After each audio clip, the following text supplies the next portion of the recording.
Nous célébrons aujourd'hui la solennité du Christ roi. Nous avons entendu les paroles de l'Évangile qui décrivent le jugement final des nations. Toutes les nations sont rassemblées devant lui.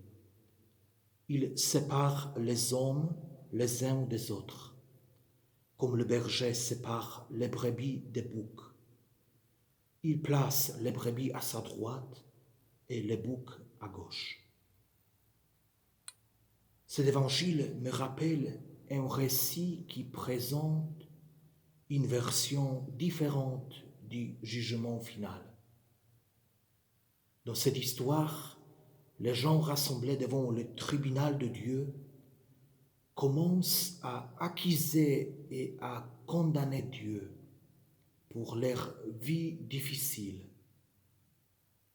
Quelqu'un a crié, « Dieu, comment peux-tu me juger? Depuis mon enfance, j'ai été rejeté. J'ai vécu mon enfance dans la peur, dans la pauvreté. Ma vie était en danger. » L'autre a dit, « Comment peux-tu me juger? J'ai été exclu de mon environnement. J'ai été trahi par mes proches et mes amis. » Le troisième a dit, « Comment peux-tu me juger? J'ai été accusé à tort et j'ai été détenu. J'ai été battu et maltraité. » L'autre a dit, « Tu veux me juger? J'ai été condamné et tué. » Et soudain, devant cette foule, fut debout Jésus, avec la couronne d'épines, dont le manteau pourpre, tout couvert par les blessures de la flagellation, avec les plaies sur ses mains et ses jambes, avec le cœur transpercé. Et ils ont écouté les paroles de Pilate. « Voici votre roi, voici l'homme. »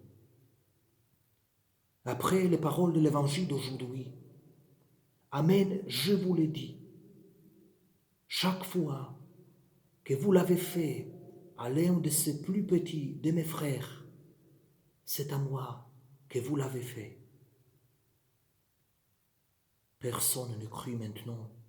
Crucifie-le, parce qu'ils ont compris que souvent pendant leur vie, ils ont condamné cet homme. Ils ont condamné Jésus à mort, en condamnant avant leurs frères et leurs sœurs. Amen, je vous le dis. Chaque fois que vous ne l'avez pas fait à l'un de ces plus petits, c'est à moi que vous ne l'avez pas fait. Que ces paroles résonnent aujourd'hui à nos oreilles et dans nos cœurs.